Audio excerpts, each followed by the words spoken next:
Welcome, everybody. I'm Mark Peter Davis, managing partner of Interplay. I'm on a mission to help entrepreneurs advance society, and this podcast is part of that effort. Today, we've got our normal partner meeting. We're going to have a couple of conversations with partners, but we have a special guest, an internal guest, my partner in crime, CEO of Chelsea Capital, Kate Kelly. Now, there are 5 companies at Interplay where we have co-founded the companies in partnership with the CEO. And we work with them closely. And so they're really our partners, even though they don't have the title of partner to Interplay. And we care about what they're doing. We're involved in the businesses and we're really supportive. But we had this moment internally. We were talking about how this is getting into tax season. It's a crazy time for the folks over at Chelsea Capital. They do accounting, tax, and CFO work. And we thought it would be worthwhile to have her on to shed some light on how to think about taxes for all the entrepreneurs out there, because the reality is there's a bunch of hacks and tricks that most people just don't know, and it's not rocket science. And I think the perspective is super helpful. So without further ado, we're going to jump into this week's session and look forward to introducing you to Kate Kelly of Chelsea Capital. It's tax season. And none of the startups, business people, or anyone else wants to deal with it, but you need to. We thought it'd be appropriate to bring Kate Kelly, my partner and CEO of Chelsea Capital, on. Chelsea Capital is an accounting, tax, and CFO firm working with tons of early stage companies to give us some basic tips to make it less stressful for entrepreneurs. So, Kate, first, do you want to give everyone a little background on Chelsea, just so they know who you are and what you're doing? Sure thing. So founded Chelsea Capital with the mission of taking all things off of founders' plates that tend to be stress-invoking and often neglected. Those things being accounting and tax for sure, and also fractional CFO services. Very cool. Okay, 'tis tax season. What's the basic headline? We'll drill down a little bit. What does everyone need to know about taxes? Sure thing. So it is tax time, and you mentioned a big word that comes off pretty often, and that's stress. So my number one thing with taxes is don't freak out. Take a couple of deep breaths. I know the IRS can sound daunting and terrifying, but you've got plenty of time to do this right the first time, so it won't come back later on. Okay, but there's a deadline, right? When's the corporate deadline? And Absolutely. There's a couple of different dates floating. Yeah, so the big ones are going to be March 15th and April 15th. However, there's a thing called extensions, which I highly recommend that everyone take advantage of. There's no downside. It gives you plenty of time to get yourself in order, clean up your books, and then you're talking September and October deadlines. Okay, so what's the March 15? What's the April 15? And how do those correlate to the September and October? Yeah, so your March 15th deadline, that's going to be for S Corps and partnerships.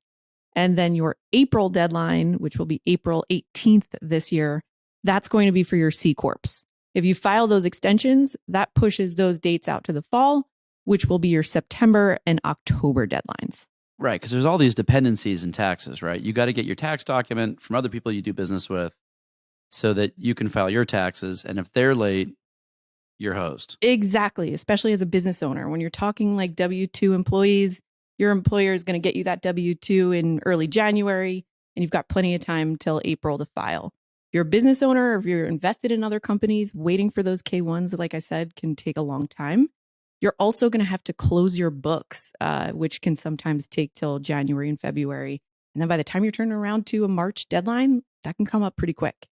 Okay, let's talk extensions, because as unexciting as this might seem to a lot of people, this is one of the biggest aha moments for me as an entrepreneur.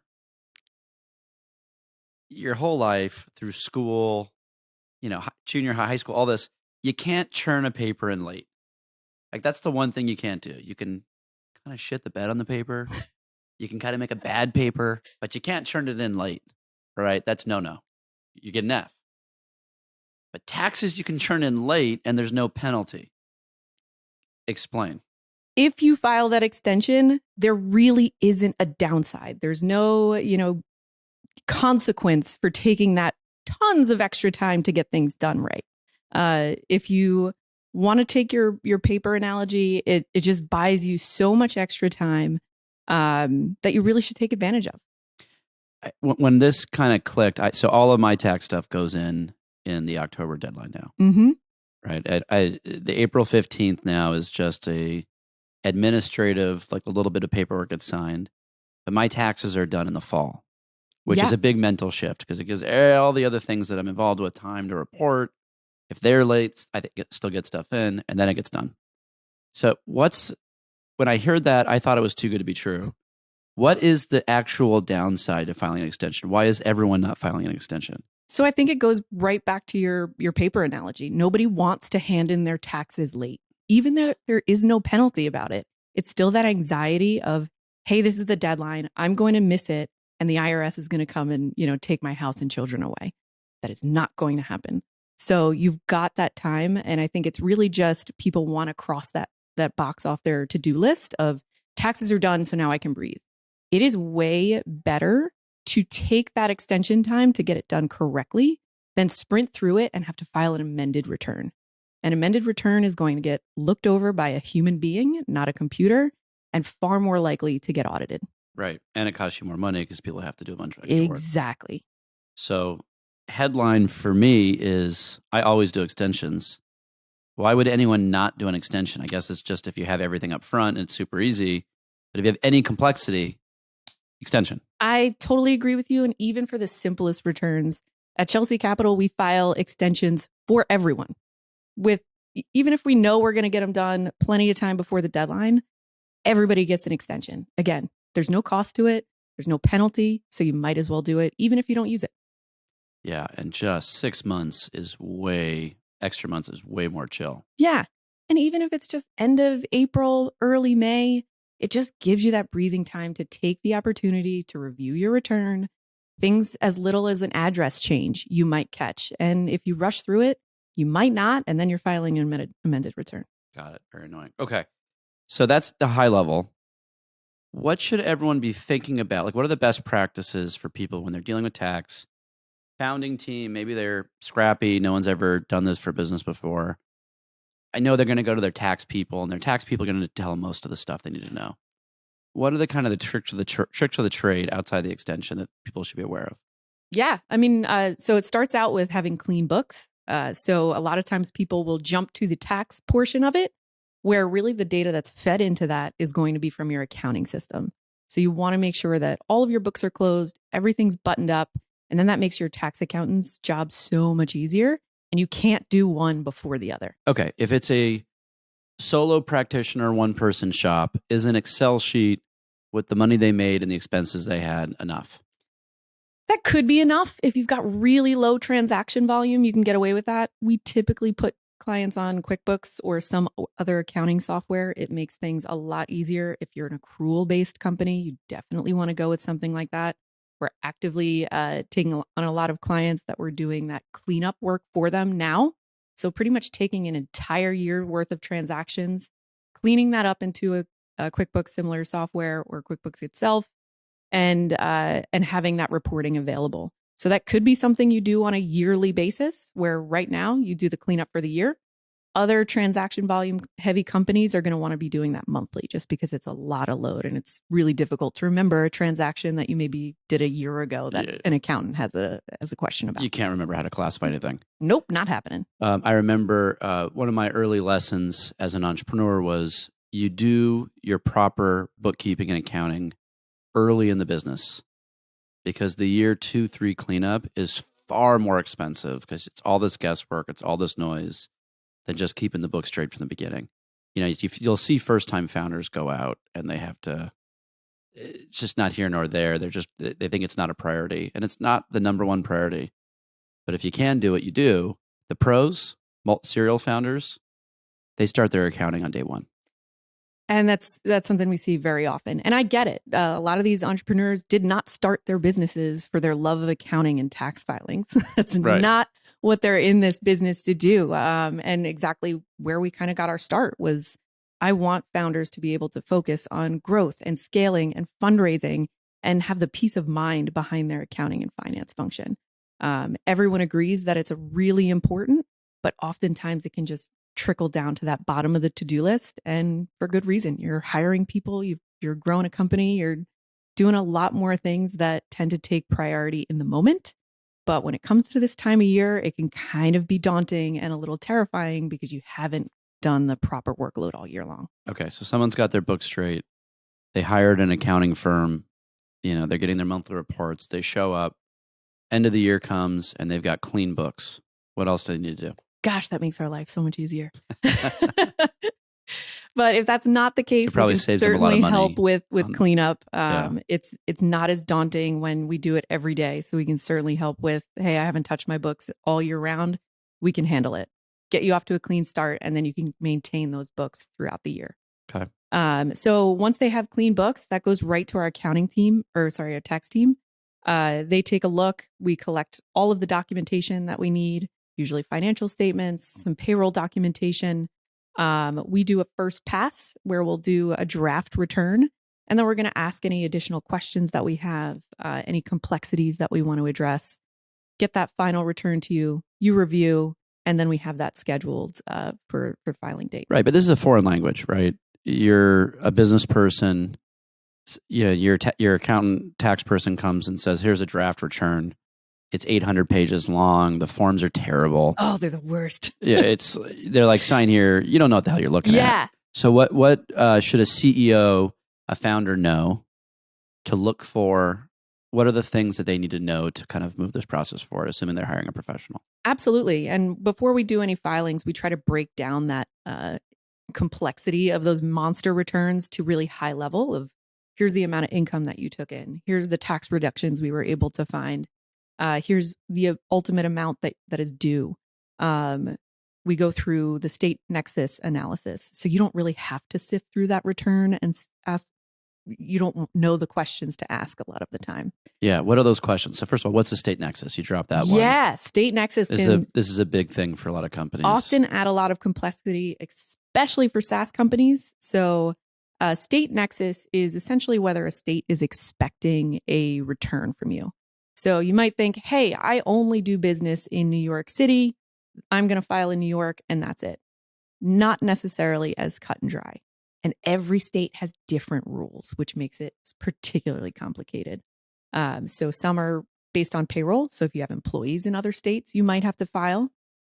Others are based on like where that income was sourced.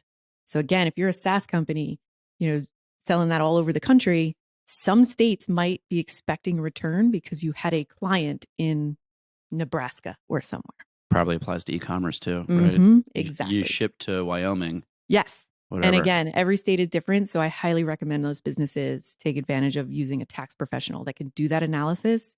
And then you make sure that you're filing those state returns that are necessary. Right. And there's some hacks to that, right? A good tax accountant can figure out which system to count you on to minimize taxes overall. They do this all year round. So they know the states that, what are expecting. They've got it all broken down. They do this every day. So for them, it's not complicated. For the regular person trying to figure out if you have state nexus, that can be a big deal for you to take on by yourself. And this also applies to sales tax as well. So that could be another element that can get kind of tricky. Okay. Return comes. It's draft return. We got nexus. What else should I be asking about to kick the tires on? Yeah. Another big one is R&D tax credits for startups. That's probably the most popular tax credit that we see getting taken advantage of. And I highly recommend looking into that as well. So this is a credit on your return for any R&D related expenses. And that credit can be directly applied to payroll taxes. So if you have software developers, for example, on your team that you're paying a salary, that can be counted towards those R&D expenses. And you would get a credit that would be applied to your future payroll taxes. So this is like government incentive for innovation. This is the big one. Yeah. And it can really add up. So we've seen R&D tax credits in the 100,000 range. So absolutely worth looking into, even if you're small.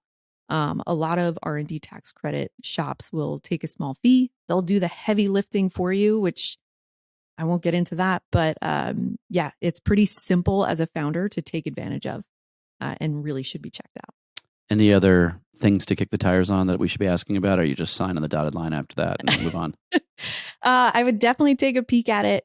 We take a handhold approach where if you want to schedule time with us to go over the nitty gritty of your return, we can tell you all of the credits that we've looked at and taken advantage of, really break that down to be as simple as possible. So your review is actually done alongside us. All right, I got one more for you. I've been getting spammed by a lot of inbound email marketers. Oh, yes. Let me guess. Yeah, the ERC something. So close. What is it? It's the Employee Retention Tax Credit. Okay, yeah. What is that? And is it a real thing? And should I respond to those emails? It is a real thing, but it's gotten really spammy. So this came about during COVID. This followed the PPP funding. And this was to incentivize people to retain their employees and reduce the number of layoffs. So the government wanted to keep people working, right? So if you experienced hardship as a business during those years and saw a decline in revenue and kept your employees on staff, there was a credit that you can apply for. So right now, there's still time to look into that. So if you did have, there's criteria, but a significant decrease in revenue during that time, you can apply for this credit. It's pretty simple to apply for, but there are a lot of spammy companies out there that are taking huge chunks of whatever they can find as their fee. And a lot of founders are like, great, this is money I didn't have. I'm happy to pay a 50% fee. But you could also hire someone else to do it for a flat fixed cost. That would be much, much less. Isn't this just in scope for a standard tax accountant? Do you need these outside firms, or is the ERC just something that should be part of your tax filing? So it's not really part of your federal and state tax filings. It's a separate program, similar like if you went through the PPP process, that had nothing to do with your income tax. Right. So it is something that would be done additionally. A lot of accountants are just going to be focused on that state and federal filings, so won't necessarily dabble in this. And it does take a little bit of analysis to do. You've got to run some payroll reports. You've got to look at your revenue to make sure you hit all the criteria. So it really is a separate credit. So I should federal. Respond to those spam emails and say, yes, please. Or is there, how do you do this? Yeah, so it's pretty simple to do a back of the envelope analysis to see like, hey, am I even close? You would have to show at least a 20% decline in revenue quarter over quarter. If you were, upward trajectory all through COVID, then it's not even worth taking a look at. Got it. But you could do, a kind of spitball analysis to see if you're in the ballpark. And then you could either talk to your tax advisor to look into it further, or find a service provider to do it for you. But I would be on the lookout for what those fees are going to cost you. Okay, but I'm just trying to get one piece. Like, I feel like you get a certain number of good advisors in your business orbit. Mm-hmm. And the specialists who come out of the woodwork, are sometimes they're selling snake oil that your generalist does. Is this the kind of thing that most business tax advisors should be advising on? Should the average company out there assume that their tax professional is going to say, hey, check this out, we can help you with it, or no? I wouldn't assume that your tax professional is going to guaranteed look into this credit. It's like I said, it's outside of the traditional scope of your tax accountant that's going to be focused on state and federal. So I would either bring it up to your tax professional directly and say you want this analysis done, and really take ownership of it, because yes, there's a lot of spammy companies out there that are going to be trying to push this. But I think it really starts with the founders, that it's worth taking a quick peek, or at least having your outsourced financial advisor take a look for you. If people are looking for a solution for this, who should they contact? You can talk to whoever's doing your tax filings. And then I would just do a quick search of like the best firms that are doing this. There's a lot of spammy ones, so you're going to have to do some digging. But I would start with the people that you trust. They'll be able to do that back of the envelope analysis for you, and at least give you the green light of whether it's worth looking into or not. Cool. Thank you, Kate from Chelsea Capital. Appreciate you. My pleasure. Thanks for hanging out with me. Cool. What's up, man? Welcome, Mike. You're tired. Yeah, you know what? I had a little bit of a grinder weekend, just doing too much stuff. Too much stuff? Yeah. Yeah. Like house chores? No, I actually had real work. And then I called you on Friday and you said that you were going to do something that night. yeah, no, I'm not saying I didn't have a life. Oh, okay, cool. And then like, I just Monday came around and Yeah, then you were. then it was too late. It's too late. But all Well, good. But I like working, so whatever. What'd you watch this weekend? What's on your content agenda list right now? What kind of content? We're talking news or entertainment or what's going on? I want to do it all. Let's start fun, like entertainment. Like, what are you watching that you think's like good? Okay, I mean, there's a theme for me. Mm. The content I like, and I had this realization the other day. It's super nerdy. The base level is around how humans organize and societies function. Okay. And so my entertainment content right now is The Handmaid's Tale, which is totally dystopian social reorganization. Right. The book I just crushed was Dalio's second book, Rise and Fall of Empires. And those are the two entertainment bits that I'm working through right now. What about you? That's a cool thread. But you mentioned you don't really love Last of Us, which is also a dystopian reorganization, but maybe they just haven't gotten to reorganizing yet, which is like, you don't like the reason why is because it's more about a couple of characters and setting versus I get like when I'm watching The Handmaid's Tale and I'm like, oh, and here's another implication of what they would have done. For example, I'm early. I'm in season 3, and I think like season 6 is out. You have a moment where they arrive in DC and the statue of Abraham Lincoln's been destroyed. Right. And you're it's your Planet of the Apes moment where you see all of those little. To me, what's fascinating about the show is discovering the different implications of this parallel multiverse. Yeah. Okay. I got you. Right. In The Last of Us, which I'm watching, when another zombie comes out and they kill it, like I'm just not action's cool, but it's not the main thing for me. Right. Okay. Cool. I mean, there's some compare there with they're moving through cities and I also watched too many episodes or seasons of The Walking Dead. I think I did like 8 or 10. You're over zombied, and I think I think it ruined it for me. Okay. What about you? What are you watching?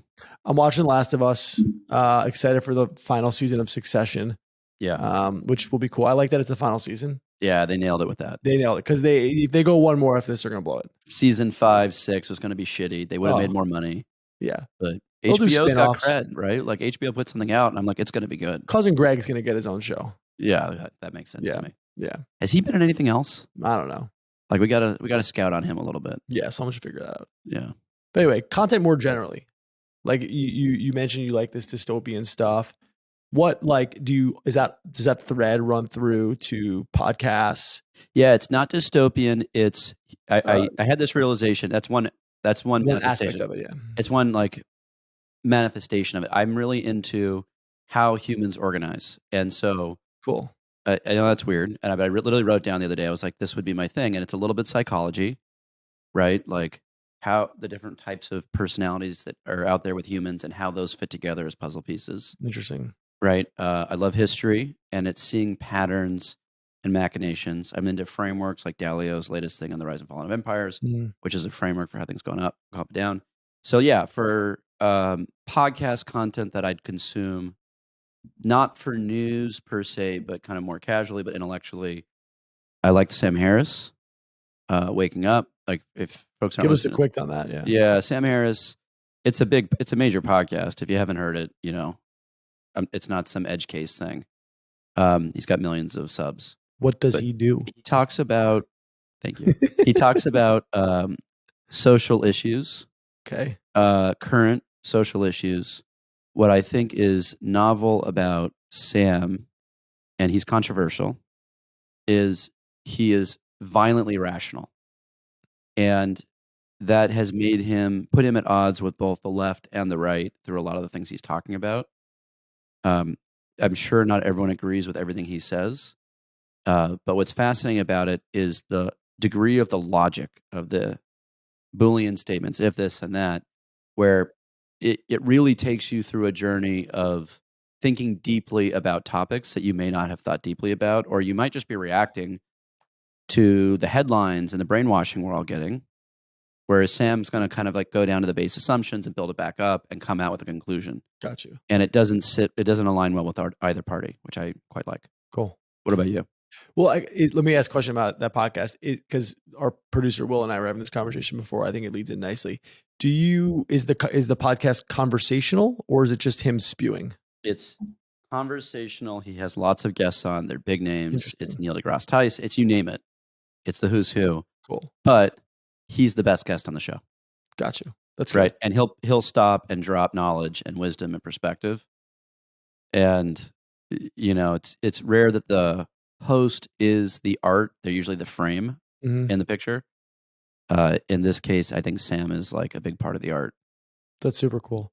We were talking about, and just, I've been thinking a lot about like what makes a good podcast, and like, we're on one right now, but more like just for my own, like, what have I enjoyed? And I've run through lots of different ones now, had a hard time finding some I like, some I don't like. I think there's a thread that is like, as a VC, I see patterns. So I'm starting to like pattern match on podcasts of what I think works really well for me, but also like clearly it's just become more popular. And I think the idea with podcasts for most people, I think the content matters, but I think most people are listening to podcasts now to feel like they're in the conversation with the podcast hosts. I think it's interesting that you mentioned the host as your favorite person, because I feel like when you put on, like, look at like the All In, which is one that I'm sure everyone listening to this also knows. Yeah, terrific. What's great about that podcast, forget the content. The content's good. I think people like feeling like they're hanging out with those guys. They're in the room with them as part of the conversation, even though they're not, right? That's as close as they can get. Look at SmartList, which is probably one of the top 5 podcasts in the world right now. I don't know where it ranks, but I mean, I don't know if everyone's listening to it to listen to the guests. To your point, they're there because the hosts are awesome, fun guys. And when they put their ears in and they're listening to them, they smile and they feel like they're part of that conversation. But I think these all harken back to content formats that existed before podcasting was a thing. I think it's just a new medium. That's talk radio. It's talk radio. Right? The older format we do less often now, but we used to do is kind of like the deep interview, outside of all the scandal stuff, but it's like a Charlie Rose format. You're doing like a deep dive. 60 minutes. 60 minutes. Yeah. Right? You're trying to really understand something. There's other formats. And I think this format we've been doing has kind of been a little bit more, the partner meeting has been a little bit more like The Daily Show. And I used to love The Daily Show when Jon Stewart was on it. Right? Where you'd have different people come in and drop some knowledge, bite size. Now theirs was obviously comedy. This is not so funny, unfortunately. It could be funny. Yeah, I'm just not a funny person. No, not at 6 o'clock. Not on any day, unfortunately. But it's there's a format. There's format parallels. It's just moving to this medium. Yeah. I don't think anything's being reinvented. Right? Like you could argue the All In format is pretty similar to The View, the TV show. Obviously, different content, different demo, all of that. But it's a conversational, underhand pitch question to specific people, and they have a dialogue, and there's a relationship dynamic between everybody. Yep, and a debate. Yeah, and a debate, and it's great. But I don't think there's a lot of novel concepts coming out. Now, the one thing that's different, I guess maybe this is not that different, actually. Probably nothing's that different. Yeah, it's probably like the podcast version of an audiobook is the history stuff I nerd out on. Right. Dan Carlin's Hardcore History. There's Martyr Made. There's a handful of podcasts out there. These are extremely long form monologues. 20 hours plus per topic. And it's fucking awesome. It's told like a story, a narrative. And I think the reason why I love it, it's not facts and dates history. That's just super boring to me. It's concepts. It's what happened when the Roman Empire fell, what happened to the Catholic Church, how did that position them? But these are audiobooks. They're basically, it's an audiobook. That's what it is. These, I personally have a hard time with these because for me, the podcast, again, speaking personally, of course, I have a hard time with audiobooks. I get distracted. I pick my phone up. I'm not listening to the last 5 minutes. I'm like, oh shit, I got to go back. With a podcast where it's 3 knuckleheads either having a smart conversation or a dumb conversation, if you miss 5 minutes, it really doesn't matter. Yeah, like you can't do that with all the history stuff. It's like when your friends are chatting and you zone out for 5 minutes, you go to the bathroom, you come back in, you're just in the conversation. You don't go, hold on, guys, rewind 30 seconds. I want to hear what you said while I was taking a leak. It's not how it works. See, but I'm an introvert. Right. I think extroverts want more conversation in their life. Right. Like I'm never turning on the chatter to hear more people talk. I want to shut off and like watch TV. Yeah. Right. I bet you all the extroverts are like, fuck, I got no one to talk to. Let me listen to people talk. Interesting. That's a cool poll I'd love to put out. I'd love to know, and maybe we throw this up on the Twitter and just ask a quick poll. extroverts versus introverts. What do you like to do on podcasts? I bet you there's some correlation. Yeah, that's The an talk interesting one to radio think thing, about. like that always drove me nuts. Like you're People in a yapping? taxi and it's like 8 a.m. I don't want to hear other people talk. Yeah, I don't give a shit what they're talking about. yeah, I want to sure. learn. For me, I need to learn something Yeah, or be entertained. right. It's one of the two, and it's like nowhere in between. Okay. What other forms of content? So we got we went through the kind of like pure media stuff and Netflix, HBO. Where do you get your news? What are you doing for news? News. Man, news is a tough one. That's a conversation that might get us censored, if we have too deep of a talk right now. Yeah, we don't have to we can keep it apolitical. Yeah, I mean, there's two different types of news. I have like relevant business news. For that, there's a plethora of good newsletters and really good content aggregators who I think are doing a good job of like aggregating deal announcements and talking about market VC. Give some shout outs. Who you? Yeah, I don't want to give any shout outs. I don't have anything top of mind right now that I think is worth shouting out. But like, there's a lot of good stuff out there. I don't think anyone's doing like an amazing job. And then world stuff. I'd like the answer from you. I don't have a good answer. I think I have two really good sources for, there's no such thing, but fairly unbiased global content in one newsletter and domestic content in another. Okay. Right. Sure. And yeah. And so, I've been through a lot of the popular newsletters, which certainly have a bias and they have more of a humor built in. But I found two medium dry, to the fucking point, no bullshit. Mm-hmm. So one is a new one called 1440. And I don't think most people have heard of it yet. It's 1440 because that was the year the printing press was made. Mm. And their objective is to write completely unbiased news. That's what they're trying to do. Is that possible? No, but they'll take a headline that's in liberal and Republican outlets, and they'll strip away all the positioning. And they'll say, Trump announced candidacy. Right. And it's just a fact. You take all like the adjectives and verbs. The adjectives or who, a big thing is like who did what to whom. That position's good and bad. It's subtly. Totally. They take all the protagonist and it's just the facts. It was this date. So-and-so said this. That's it. This is amazing. If you read headlines, every single headline has a tilt from the major publications. And it's actually hilarious. If you look at it and laugh, it's hilarious. It's so subtle. I don't think most people. No. And I think most of the time for everybody, you don't even catch it unless you stop and say, wait, look at how they wrote, the headline. Yeah. This is the Israeli-Palestinian conflict, depending what side someone's on. It's whoever starts the sentence is the bad guy. This group did this to the other. Yeah. It's like, that's it. And that's the formula. And you're trained, think about it. You're trained from childhood to think that way. It's like go back to like elementary school. Like, Billy did this to Joe. That's it. And I said that to you, by the way. You think Billy did something bad to Joe, Billy's right? an asshole. No, what do you mean? Billy might have given him a cookie. Billy was a great kid. That's a point, though. It doesn't matter. They're prying on our instincts, right? They know that when you phrase something that way in the English language, you are assuming like malicious intent, and your brain goes there. You don't even have to. It doesn't matter what the article says. Yeah, I got one more shout. 1440 does mainly U.S. news. Mm-hmm. I don't know. I think maybe they don't need to because we're a huge country, but I think more Americans should be paying attention to the rest of the world. Totally. The rest of the world is paying attention to everything else except for us. Ian Bremmer's Signal newsletter I think I've read this one before. the jam. Cool. And it will, the U.S. is maybe a quarter of the news, but it'll try to explain the dynamic in Turkey. And it tries to give context around the issues. And it feels, there's no unbiased because there's certainly perspective, but even for the way it covers the U.S. media, it's talking about implications and so-and-so did this and this might mean this. And it's just a lot more strategic and intelligent on international news. So those are the two pieces that I look forward to opening in the morning. I always wake up every morning at 7 in bed while my body's waking up. I read the newsletters. You let the blue light from your phone start triggering the dopamine in your brain, get you out of bed. Use it to your advantage, bro. Yeah, no, I do the same way. I hack. Yeah. And then at night I put my phone away. I can't look at it. Yeah, and like I work out at 7:30, so I need a lot of blue light. What's a workout mean for you? Like you, God. Walk downstairs, walk back upstairs. God, I'm old, but I'm not that old. No, I do I'm old, and at old. You're not that old. But at old, I don't even think you're old. Okay, but even you're 40ing, all my friends in their 40s, I was laughing the other night, dinner conversation, always includes at least 30 minutes about body maintenance. Mm. No matter who I'm with, they're like, okay, what are you doing for exercise at this point? What are you eating? Are you still drinking? Right. And I saw this great forward. Alcohol has become the new tobacco. Yeah. What was it? Weed has become the new, or I can't remember what it was.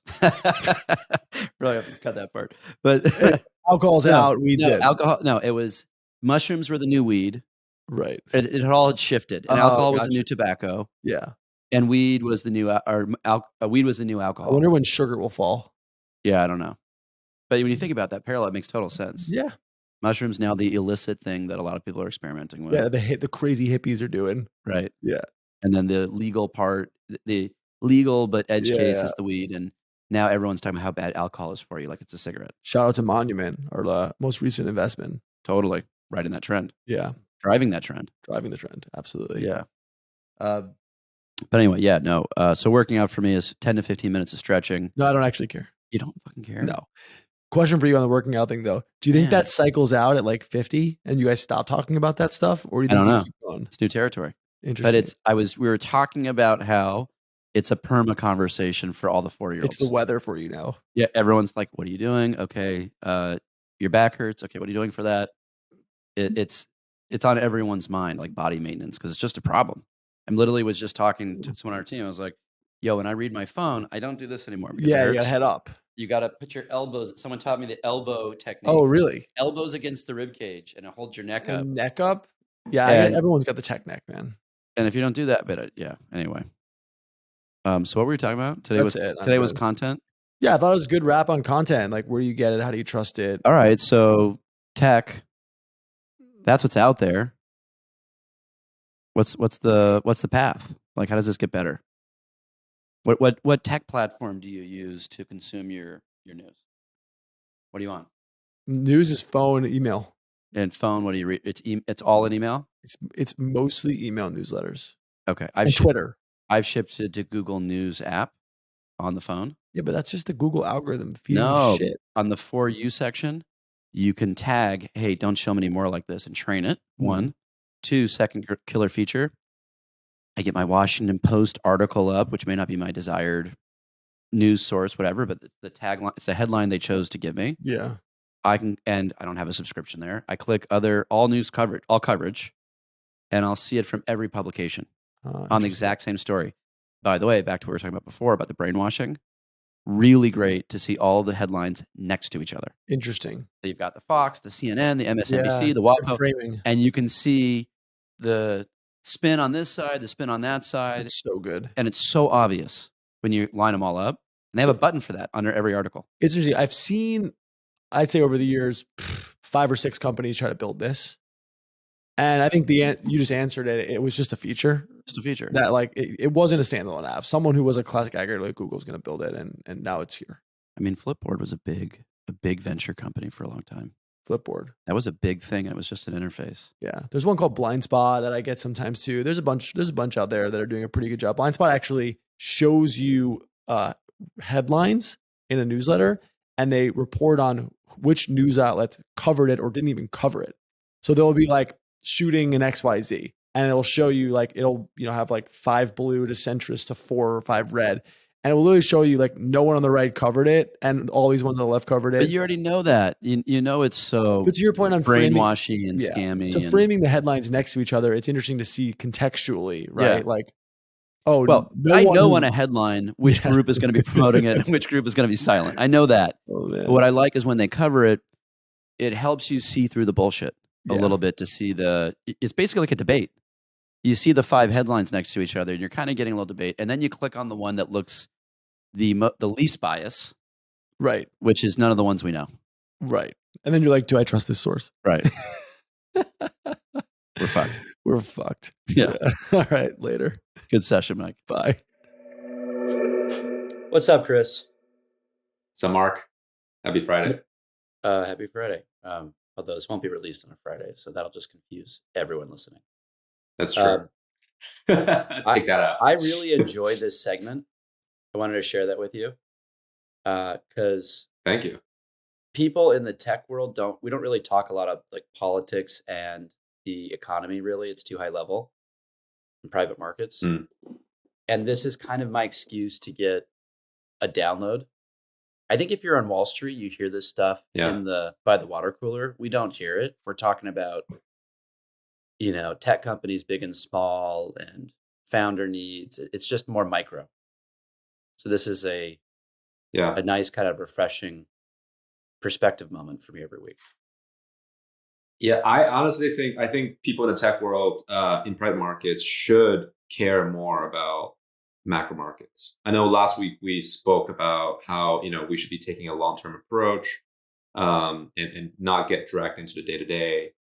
But macros definitely factor into the ultimate outcome for private investments as well. When you're thinking about exits and timing and business cycles, and how do you make business decisions when it comes to inflationary environment, and it is definitely relevant. So I'm glad that you're enjoying this. I hope it's add value to everyone else.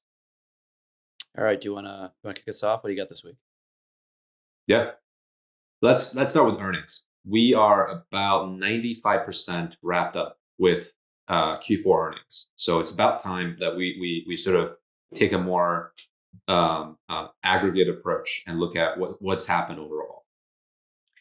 There's a good JP Morgan report that came out a couple of days ago. So I grabbed a few stats from that, and let's use that as an angle to dissect this. So overall, very mixed bag, but maybe not as bad as we anticipated. Still very bad. So what does that mean? About 64% of the companies that reported so far, remember 95% has done, beat 4Q earnings estimates.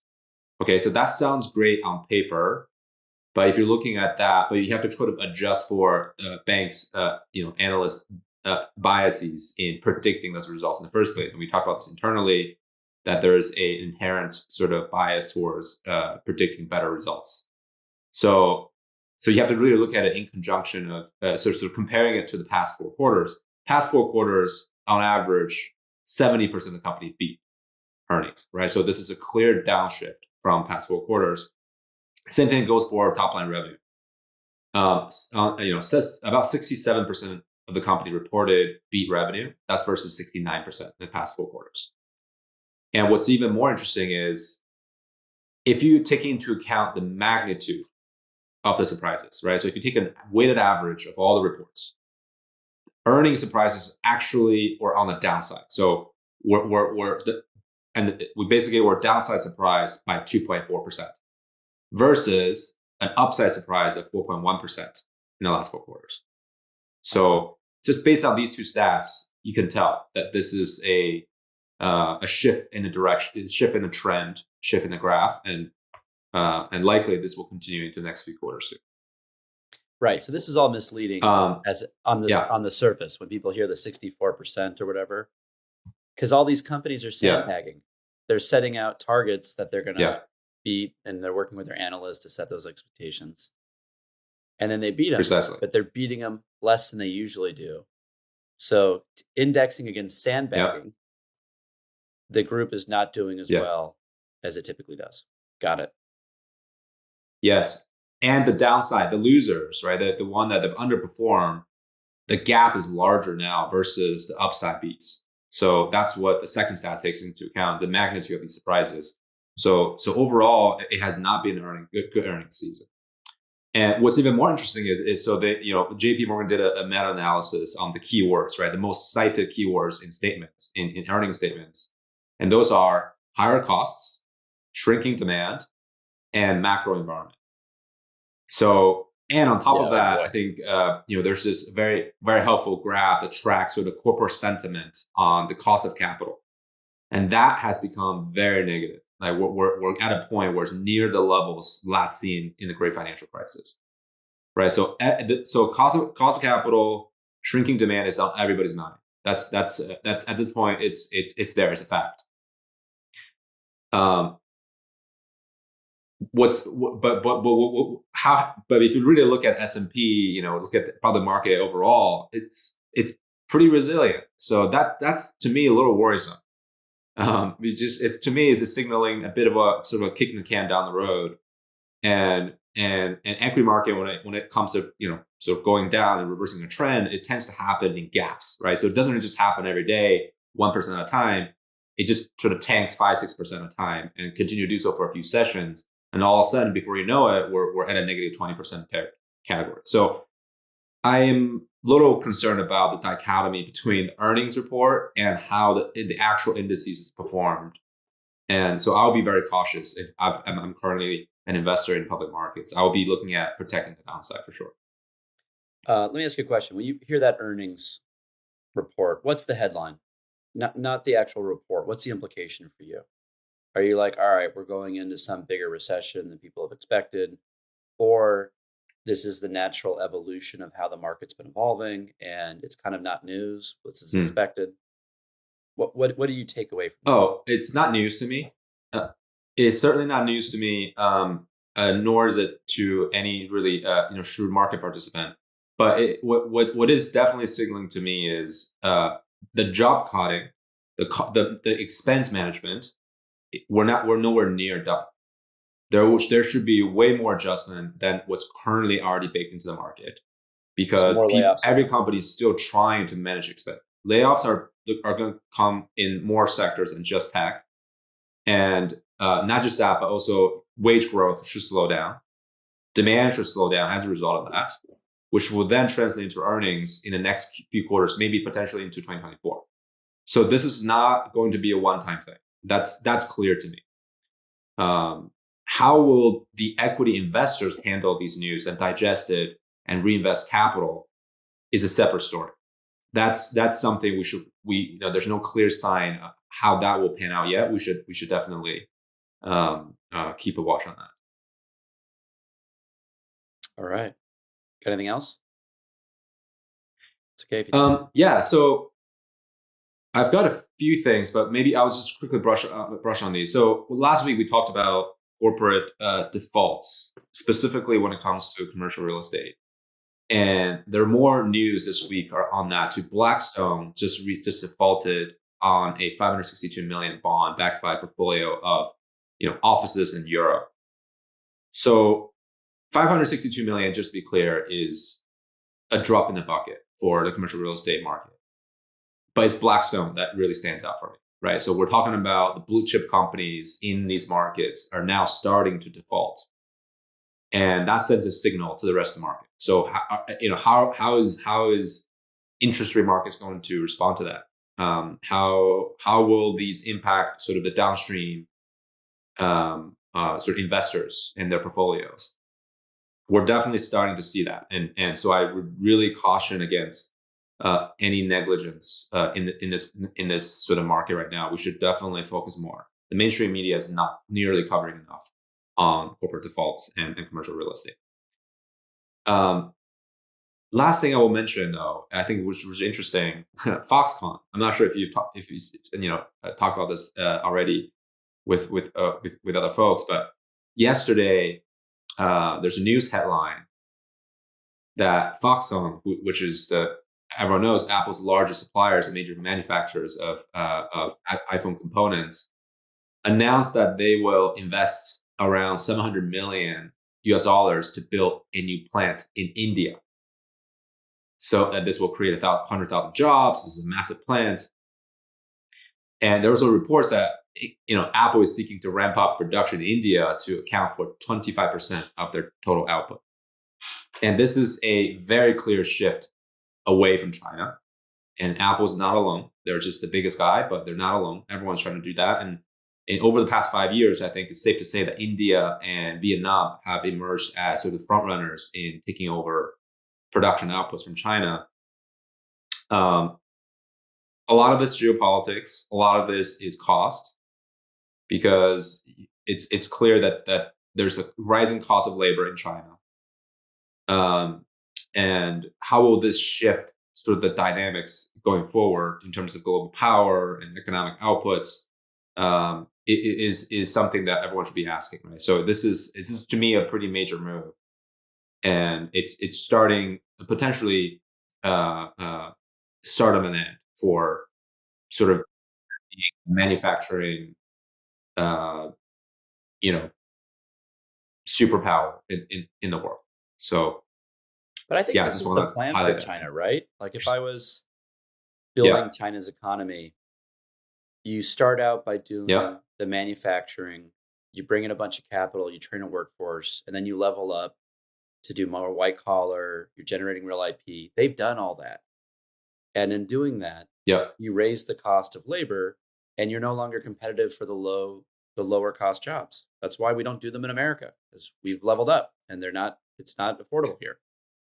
Right. And so I think that's going to be the shift to Vietnam, and now India makes total sense from a labor cost perspective. What I'm interested in, that's the natural evolution. That to me, that's a signal that China's plan is working. What I look at this though, and I'm curious about is, how much of this is actually geopolitics? How much of this is risk? Just normal economic Apple's cycle. hedging against, hey, if there's a shutdown or there's something, we want to be able to deliver product, and or the State Department's talking to Apple, right? Those are more interesting, more nuanced dimensions. I agree. So the one thing I will say about that is, so first of all, this is for sure a part of a normal economic cycle evolution that China is trying to shift into a more service-oriented sort of first world country, if you will. But what's at hand there, there's something that everyone should consider is China, after all, is still a 1.5 billion population country. And these sort of shifts, right? We're talking about 100,000 jobs at a time from one company. So if these shifts happen in dramatic fashion, like we've seen from Foxconn, this will cause an unemployment problem, which leads to instability. So there's this, I think I sent this very interesting 2 cows explaining everything. And the slide about China, and it's a joke, of course, is, they send 100,000 people to milk 2 cows and call it full employment, right? That's sort of what the country's been doing for the past 2 decades to stimulate the economy. That they're trying to find these high labor participation, high intensity manufacturing jobs, so that everyone, not just the top 25%, but the rest of the population, can increase their quality of life. But when you shift from a blue collar oriented economy to a white collar oriented economy in sort of a couple of years, the amount of unemployment you will have will be dramatic. Absolutely. So how does China handle that domestically will be the key.